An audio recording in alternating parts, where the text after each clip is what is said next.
Boa noite, irmãos, graça e paz. Eu estava ansioso na expectativa de compartilhar com vocês esse vídeo.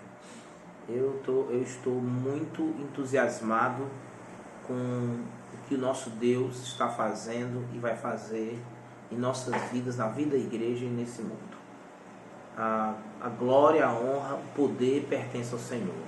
Eu quero agradecer a Deus. Como diz o profeta Samuel, até aqui o Senhor tem nos ajudado. Eu louvo o nome dEle. Eu louvo, exalto o nome do nosso Deus, pelas suas misericórdias, pela sua fidelidade. Não poderia perder essa oportunidade. Eu sei que vocês, muitos aí, eu espero que todos já tenham orado, tenham buscado a presença de Deus, dedicado esse tempo tão curto, 30 minutos de oração, para invocar o nome de Deus. Eu quero aqui também aproveitar essa oportunidade de poder compartilhar a palavra do Senhor, o Evangelho de nosso Senhor Jesus Cristo. Eu sei que as pessoas têm falado muito e tem muita conversa, muito assunto, muitas opiniões. São tantas opiniões, são tantas informações, são tantas coisas acontecendo ao nosso redor, no mundo, no nosso país, na nossa cidade, que eu confesso que eu nunca vivi uma situação dessa. Mas aqueles que amam o Senhor, aqueles que pertencem ao Senhor, aqueles que buscam o Senhor, devem estar preparados para toda e qualquer situação ou circunstância. Então eu queria hoje falar sobre o que a Bíblia, a perspectiva bíblica sobre essa crise, em especial o coronavírus. O coronavírus é conhecido como Covid-19, é a sigla que se dá para esse vírus. E esse vírus ele tem deixado milhões de pessoas em pânico. E essa é a realidade, pânico. E em meio a este momento, muitas pessoas buscam entender o que a Bíblia fala sobre esse vírus. E é bom deixar claro que não existe nenhuma profecia específica sobre este acontecimento, sobre este vírus. Não existe nenhuma profecia específica sobre essa situação. Existem sim profecias sobre epidemias, sobre pragas, mas sobre essa situação não existem, certo? E como alguns, de forma equivocada, tem sugerido, e a gente vê absurdos e absurdos de vídeos, de notícias, de opiniões, de pregações de pastores que têm usado, infelizmente, têm explorado a fé do povo para o seu benefício próprio. Mas a Bíblia realmente tem muito a nos dizer sobre como devemos agir diante desta pandemia. Muitas especulações estão surgindo e vão continuar surgindo. Muitos textos das Escrituras serão distorcidos, como estão sendo distorcidos neste momento. Mas o que realmente podemos aprender na Bíblia Sagrada em relação à nossa postura diante dessa ameaça eminente do coronavírus? Um dos principais ensinos que devemos ter em mente é que não devemos ser medrosos e covardes. Devemos sim responder a esta crise mundial com a fé, com a ferramenta da nossa fé e com a ferramenta do conhecimento, crendo na soberania do nosso Deus sobre todas as coisas. Para isso eu quero usar o Salmo 103, eu pediria que vocês abrissem suas Bíblias no Salmo 103, versículo 13 ao 19. Esse salmo, ele é poderoso, é um salmo maravilhoso. A palavra de Deus, ela é sempre eterna. E esse salmo não vai falar do coronavírus, mas ele vai mostrar exatamente como a Bíblia vê essa situação e outras situações que já surgiram e que poderão surgir. A nossa postura, a nossa posição tem que ser a mesma diante desses quadros. Então o Salmo 103, do versículo 13 até o 19, nos mostra pelo menos 3 coisas fundamentais para entendermos e enfrentarmos essa pandemia na visão bíblica, dentro da vontade de Deus. O versículo 3 diz assim: assim como um pai se compadece de seus filhos, assim o Senhor se compadece daqueles que o temem. Só repetindo para os irmãos, Salmo 103, versículo 13. Eu vou repetir. Assim como o pai se compadece de seus filhos, assim o Senhor se compadece daqueles que o temem. A primeira coisa fundamental para entendermos e enfrentarmos essa pandemia é compreendermos e aceitarmos a verdade e o ensino que o nosso Deus é misericordioso. Eu tenho falado sobre o juízo, eu creio em juízo, eu tenho falado sobre justiça, eu tenho falado até sobre castigo, porque a Bíblia diz que Deus castiga todo aquele a que Ele ama, mas uma coisa não podemos esquecer jamais, que o nosso Deus, Ele é rico em misericórdia. O nosso Deus é misericordioso. Se vocês prestarem atenção no versículo 13, ele diz: assim como um pai. Olha, irmãos, qual o pai, o verdadeiro pai, que não tem compaixão, que não tem misericórdia de seus filhos, mesmo quando eles erram? Qual o pai? Né? O evangelista Mateus diz que se um filho pedir pão, o pai vai dar para ele pedra? Se pedir peixe, o pai vai dar serpente? Claro que não. Assim, da mesma forma, o nosso Pai Celeste, que se pedimos coisas a Ele vai nos dar o Espírito Santo, entendeu? Então, irmãos, é lógico que o nosso Pai Celeste, assim como o Pai se compadece de seus filhos, o Senhor, e muito mais, porque Deus é rico em misericórdia. Nós, pais humanos, somos pobres de misericórdia, mas Deus, Ele é rico em misericórdia. Ele é misericordioso. Assim o Senhor se compadece, ou seja, tem misericórdia daqueles que o temem. Então, essa é a primeira grande verdade, primeira grande coisa fundamental que temos que ter em mente para entendermos e enfrentarmos essa pandemia. É crermos, acreditarmos na misericórdia divina. É acreditarmos que Deus é misericordioso. Agora, interessante, se você ler do versículo 3 até o versículo 12, porque a gente termina no versículo 3 falando sobre a misericórdia de Deus, do versículo 3 até o 12, acompanhe comigo aí no Salmo 103, no versículo 3 ele diz: Ele quem? Deus é o que perdoa todas as tuas iniquidades e que sara todas as tuas enfermidades. Quem é que perdoa todas as nossas iniquidades, nossos pecados? Deus. Quem é que sara todas as nossas doenças? Deus. Versículo 4. Quem que redime a tua vida da perdição, que te coroa de benignidade e de misericórdia, que nos enche de bondade, de benignidade e de misericórdia. Quem que redime a nossa vida da perdição, que nos resgata da perdição, do inferno? Deus. Versículo 5. Que farta a tua boca de bens, de sorte que a tua mocidade se renove como a da águia. É Ele também que renova as nossas forças.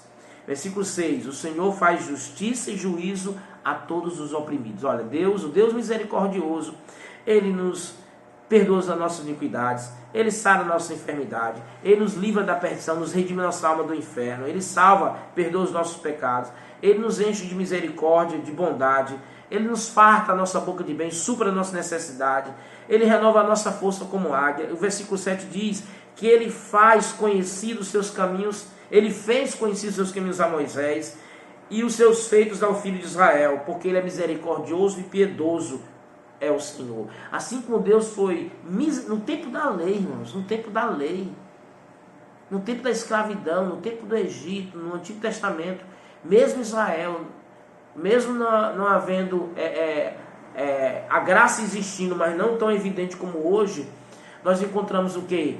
Num tempo de lei, num tempo de olho por olho, dente por dente, num tempo de sacrifício, de ritual, nós encontramos o quê? Um Deus misericordioso e piedoso, um Deus que se compadece dos seus filhos, um Deus que ama o seu povo, um Deus que ajuda o seu povo, um Deus que tem compaixão do seu povo, um Deus bondoso. Deus é bom, irmãos. Deus não quer maltratar o ser humano por capricho. Deus não quer liberar sua ira sobre o mundo por capricho. Se Deus ira-se contra o homem, ele tem motivos, tem razões. Mas, irmãos, a misericórdia de Deus se renova cada dia. Ela é maior do que os nossos pecados. Ela é maior do que as nossas limitações e as nossas fraquezas. O versículo 8 diz que Deus é longânimo e grande em benignidade. Ou seja, Deus é grande, espaçoso, longânimo, certo? A sua bondade, ela se estende, ela tem um alcance infinito, irmãos. Deus é maravilhoso. O versículo 9 é poderoso. Olha o que ele diz no versículo 9. Eu estou falando só sobre a misericórdia de Deus. Olha o versículo 9. Não reprovará perpetuamente, nem para sempre reterá a sua ira. Glória a Deus. Deus não vai reprovar a gente para sempre. Isso vai passar. Vai passar em nome de Jesus. Essa crise vai passar em nome de Jesus. Porque o nosso Deus é misericordioso. Ele não vai nos reprovar perpetuamente. Eu sei que o julgamento começa na casa de Deus. E nem para sempre ele vai reter a sua ira. A ira de Deus vai passar porque Deus é misericordioso. A sua misericórdia dura para sempre. Glória a Deus. Versículo 10. Não nos tratou segundo o nosso pecado. Imagina se Deus fosse tratar o seu povo segundo os nossos pecados, irmãos. Eu não estaria aqui pregando para vocês. Mas Deus não nos trata segundo o nosso pecado. E nem nos recompensou segundo a nossa iniquidade. Porque se fosse assim, ninguém existiria. Certo? Mas Deus é um Deus que preserva. É um Deus que conserva. Nosso Deus é um Deus de misericórdia. É um Deus que age com justiça, mas age com misericórdia. E o versículo 11 diz: pois assim como o céu está elevado acima da terra, assim é grande a sua misericórdia para com os que o temem. Versículo 12. Assim como está longe o oriente do ocidente, assim afasta de nós as nossas transgressões e nossos pecados. É isso que Deus faz. Quando nós confessamos nosso pecado, quando nós nos arrependemos e confiamos na misericórdia de Deus, Ele afasta para bem longe os nossos pecados. Nossos pecados são jogados no fundo do mar, né, do mar do esquecimento. E lá o Senhor coloca uma plaquinha dizendo: é proibido pescar. Então é isso que Deus faz. Ele se esquece dos nossos pecados, porque Ele quer se esquecer. Ele quer lembrar das coisas boas, quer lembrar da adoração, da oração, do quebrantamento, do servir. Ele quer lembrar de filhos que obedecem, de filhos que o amam e que o honram. Então, querido, aí terminamos com o versículo 13, esse primeiro ponto, que diz: assim como o pai se compadece de seus filhos, assim o Senhor se compadece daqueles que o temem. Agora, preste bem atenção. A gente vai, no final, concluir falando sobre isso. Temer. Aqui tem uma condição. A misericórdia de Deus é para todos, mas principalmente para aqueles que o temem, para aqueles que o respeitam, para os salvos, para os eleitos, para a igreja. Aí nós temos, com a igreja, ele tem um trato especial. A segunda grande coisa fundamental para entendermos e enfrentarmos essa pandemia do coronavírus é entender o que diz o versículo 14. Pois Ele, o Senhor, conhece a nossa estrutura e lembra de que somos pó. Irmãos, a segunda coisa é que o homem é extremamente frágil. Esse vírus, eu escutei hoje de manhã aqui na Rádio Católica um padre falando uma coisa interessante. Eu não ando assistindo Rádio Católica, não sou obrigado a assistir aqui, mas eu vi uma coisa que o padre disse, que esse vírus ele é educador. Esse vírus veio para educar, ele veio para corrigir muita gente. Eu acredito nisso. Irmãos, o homem é extremamente frágil. Nós somos extremamente vulneráveis. É como o texto diz: pois Ele, o Senhor, conhece a nossa estrutura e lembra-se de que somos pó. Deus sabe que nós somos frágeis. Deus sabe que nós somos pó. Deus sabe que, irmãos, por nada a nossa vida passa. Por nada. Você hoje está vivo. Hoje eu estou vivo, você está vivo, porque Deus assim quis e permitiu. E não vai ser um coronavírus que vai ceifar a sua vida, não. Você só vai ter a sua vida ceifada, você só vai partir dessa vida para outra quando Deus realmente quiser lhe chamar, porque Ele é soberano. Então, irmãos, agora, nós somos extremamente frágeis. Nós somos, humanamente falando, medrosos, incapazes, limitados, pecadores, totalmente depravados. Deus sabe disso? Sabe. O versículo 14 diz: Ele conhece a nossa estrutura e lembra-se de que somos pó. E o versículo 15 e 16: Quanto ao homem, os seus dias são como a erva, como a flor do campo, assim floresce. Versículo 16: Passando por ela o vento, logo se vai, e o seu lugar não será mais conhecido. É só um vento. Um vento e acabou tudo. Né? Então, isso mostra o quanto você e eu somos vulneráveis. Você pode ter plano de saúde, você pode ter dinheiro na conta, você pode ter fazer academia. Glória a Deus por tudo isso que é bom. Você pode ter uma boa alimentação, você pode, vamos dizer aqui, ter nascido no berço de ouro, você pode ter um ótimo emprego, você pode achar que está seguro com a sua vida aí. Mas, irmãos, a Bíblia diz que nós somos pó, e somos como uma erva, uma flor do campo, que o vento bate e vai embora. Ninguém está seguro fora da presença de Deus. Ninguém está seguro fora da vontade de Deus. Nós somos extremamente frágeis. Essa é a segunda grande verdade fundamental para entendermos e enfrentarmos essa pandemia. Nós temos que reconhecer quem somos, devemos reconhecer quem Deus é. E terceiro e último, aqui para mim é a mais importante de tudo aqui.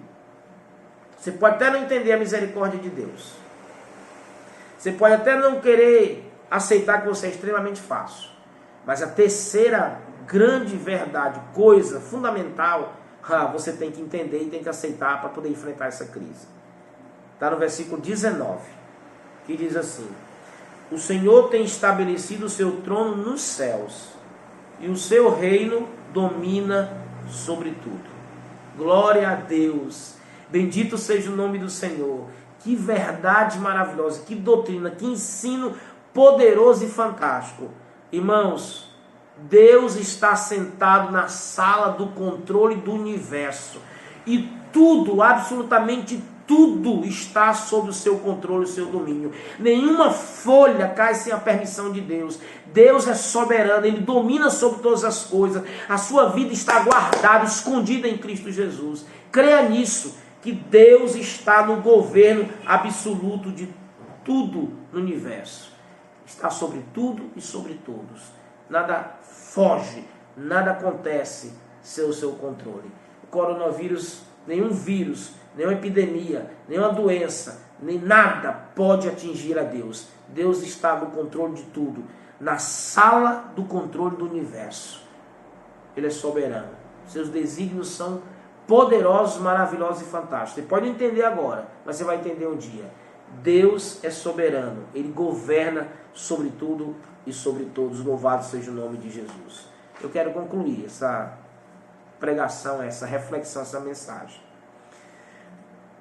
falando das condições para obter a proteção de Deus. Nós temos que acreditar na misericórdia divina. Nós temos que devemos entender que somos extremamente frágeis e devemos acreditar que Deus está no controle absoluto de todas as coisas. Porém, acreditar nisso é preciso, dentro dessas coisas fundamentais, existem critérios, condições importantes para associar essas verdades aqui reveladas. Versículo 17 e 18 diz assim: Mas a misericórdia do Senhor é desde a eternidade até a eternidade. Olhe bem, preste atenção.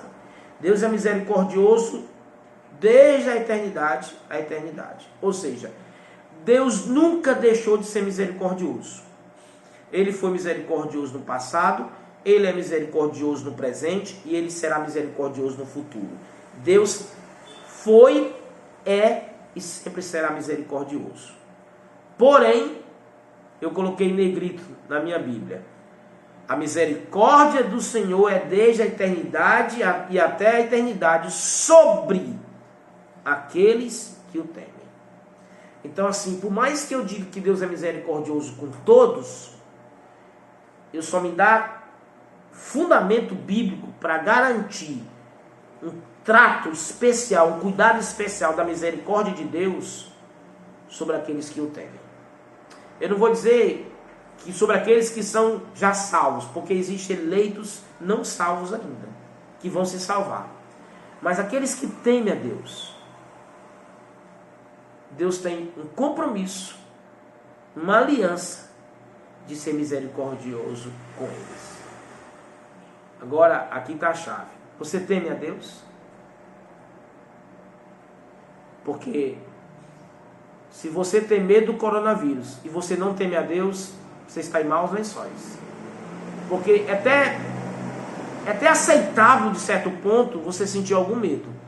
Mas você não pode deixar de sentir temor a Deus. Respeito, reverência à pessoa de Deus. Eu pedi a vocês para orarem 30 minutos. Eu espero que vocês tenham feito isso. Isso significa temor a Deus. Respeito a Deus. Separar um tempo para buscar a Deus. Separar um tempo para orar. Para adorar a Ele. Para ouvir a palavra dEle. Isso é importantíssimo. E a sua justiça, continua o versículo, sobre os filhos dos filhos. Então Deus é justo sobre nós, os que tememos a Ele, e ainda sobre os nossos filhos, sobre as próximas gerações. Que Deus fantástico, que Deus maravilhoso, que estende a sua misericórdia de geração a geração. E o versículo 18 ainda diz outra coisa: sobre aqueles que guardam a sua aliança, e sobre os que se lembram dos seus mandamentos para os cumprir.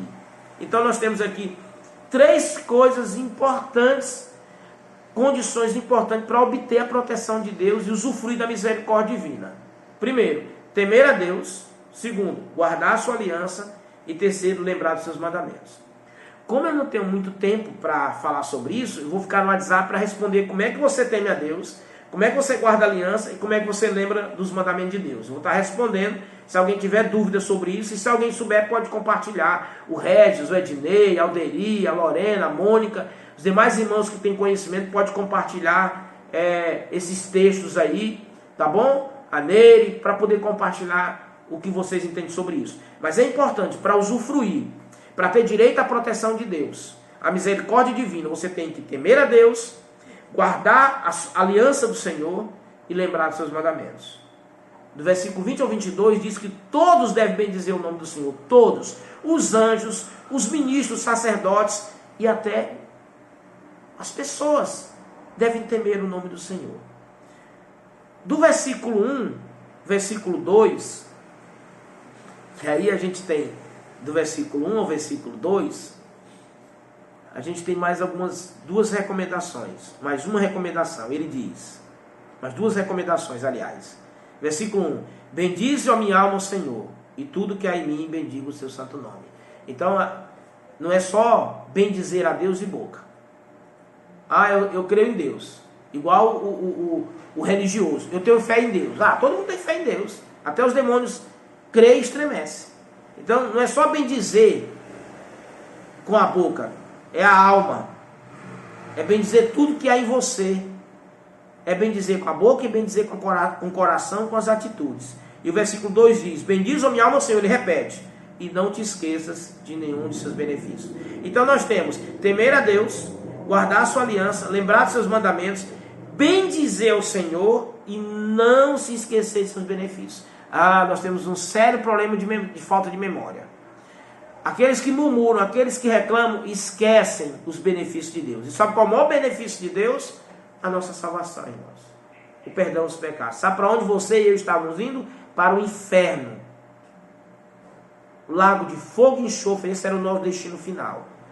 Mas pela graça de Deus nós fomos alcançados e salvos. Esse é o grande motivo que devemos bendizer o Senhor. Não esquecer desse grande benefício, de todos os benefícios que Deus tem feito por nós. Irmãos, nós temos muito mais do que contar de coisas boas e bênçãos que Deus tem feito por nós.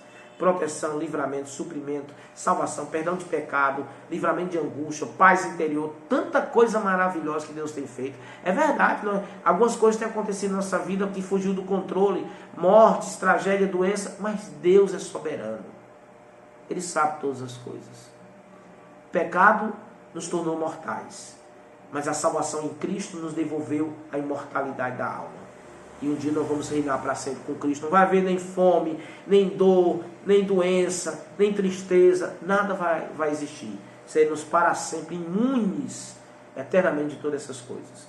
Então, temer a Deus, guardar a sua aliança, lembrar de seus mandamentos. 3, bendizer ao Senhor. 4, e não se esquecer dos seus benefícios. Eu queria terminar respondendo essa pergunta básica. O que é bendizer ao Senhor? É estar grato a Deus por uma graça, pela graça dele, pelas bênçãos que ele derramou sobre a nossa vida. Bendizer a Deus pelos milagres recebidos, enaltecer a Deus, falar coisas boas para o Senhor, adorar a ele, é bendizer o seu nome, é louvar o seu nome. E bendizer a Deus irmãos, principalmente reconhecer que ele é soberano, é agradecer a ele pela bênção, pelas bênçãos, sem vê-las, antes que elas cheguem. No mundo espiritual, acreditar que Deus vai cumprir a sua palavra e vai nos dar vitória em nome de Jesus. Deus abençoe, creia no Senhor, ele é fiel, ele é bom e não desamparará o seu povo. Amém? Nós vamos orar nesse momento por todos vocês.